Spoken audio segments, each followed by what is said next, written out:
So, tapos na guys. Ano to? Ay, shoot. Ano to? So, wala na guys. Uwian na. Ano oras na ba? 6 na yata. 6 something. Ayan. Uuwi na tayo.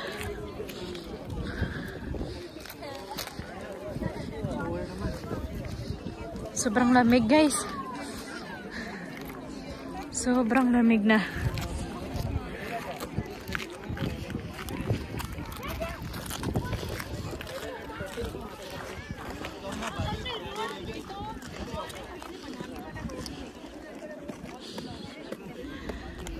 Pero madami pa din doon nag-aabang.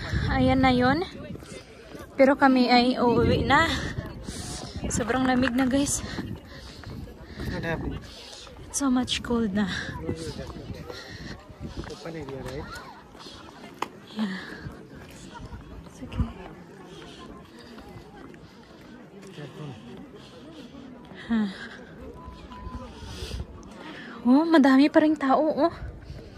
Hindi ko alam kung ilang tao yung pumasok dito. Ayan.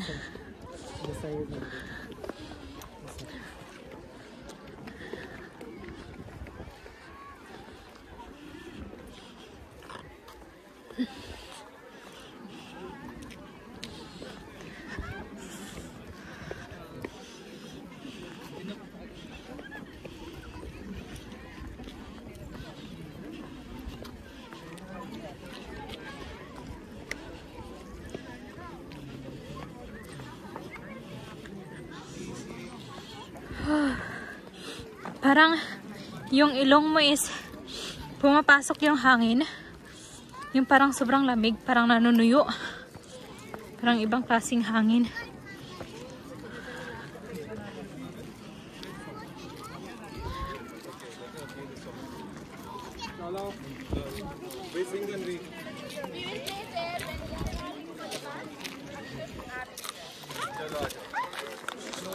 So sabi ng asawa ko is maglalakad lang daw kami papunta doon sa gate.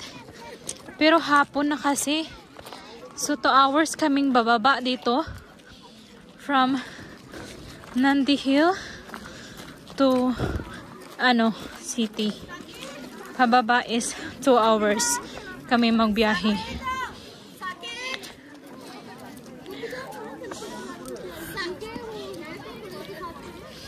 Yung iba is ngayon pa lang oh. May mga baby pa silang dala guys. Ito yung aking assistant oh. Dala-dala niya yung bag ko.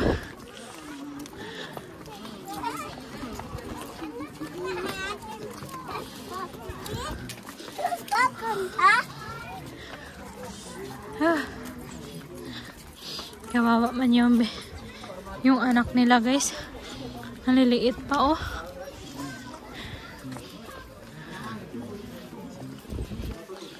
So dito na kami. Hantayin na lang namin yung bus. Hingal na hingal talaga ako.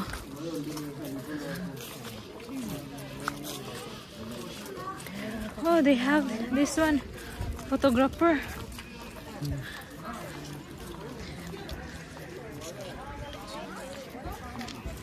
Wala na eh. Ano pa eh, picture nila is no more na. Wireless repeater station. Yan pala yung damit nila guys. Oh.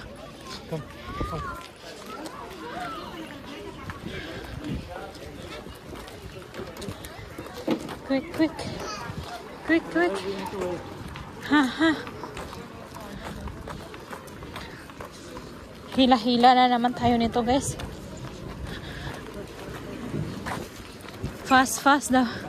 Kailangan namin sumakay sa bus para makababa. Ayan.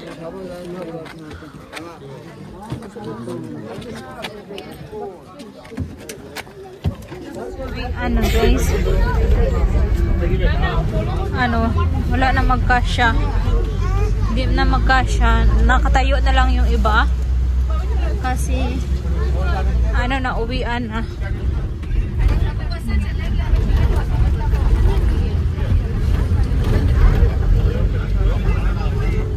So hanggang dito lang guys sa gate yung kanilang bus. Ayan yung bus nila, oh. Hanggang dyan lang.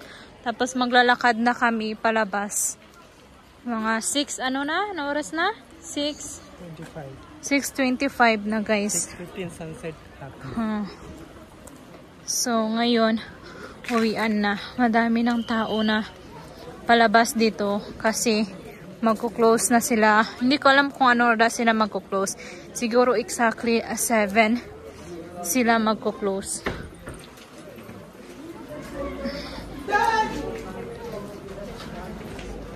You hungry? Not much. So ito na yun guys.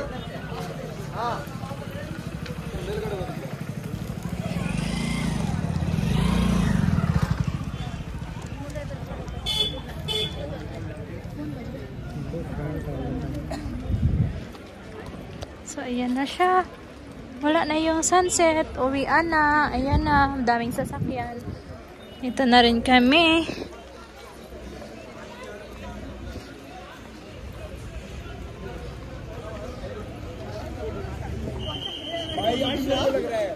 संतोष के साथ आ गया होता भाई मैं सुबह पेट्रोल भी जैसा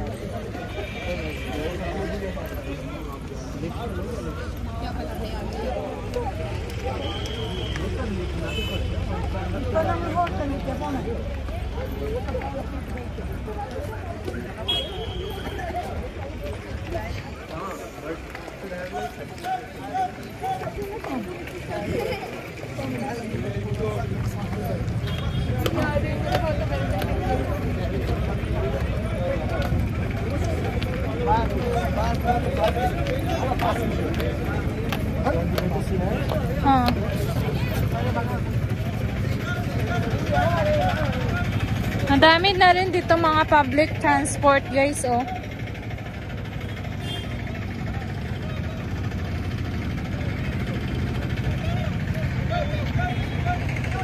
So ito na guys, nakababa na kami dito sa hills. So kailangan kami guys, padahan-dahan na kami bumaba dito kasi medyo delikado kasi madilim na rin at saka wala din dito guys mga street light. So ilaw lang talaga ng mga sasakyan yung makikita mo at ito yung makikita mo guys.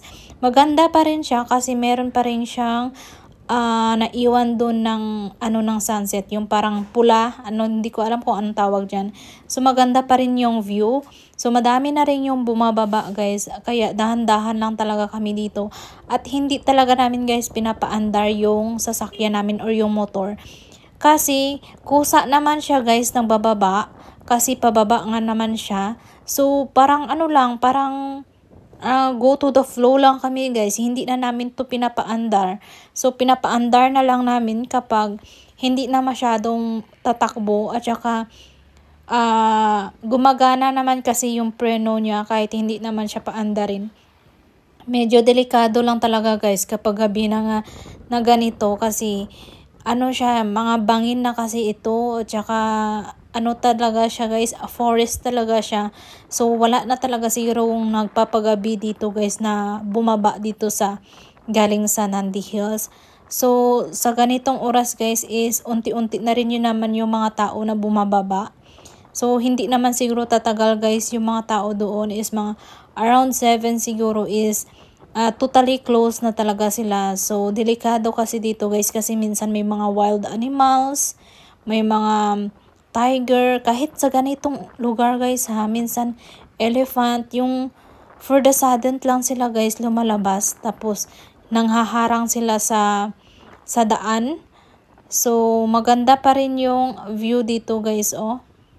Feel na feel mo, pero sobrang lamig guys, parang mafe-freeze ako.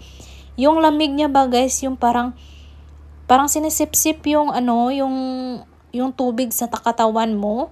Buti na lang is makapal-kapal yung jacket ko guys. So ayan guys, oh. Doon kami banda sa bukid na yan. Sobrang ganda pa rin guys ng naiwan na ng sunset guys. Pero wala na yung yung parang bilog na sunset talaga. Yung parang reflection niya na lang yung naiiwan. Maganda siya. Buti na lang yung helmet namin guys is totally covered talaga siya. So at least nababawas-bawasan guys yung lamig niya na pumapasok.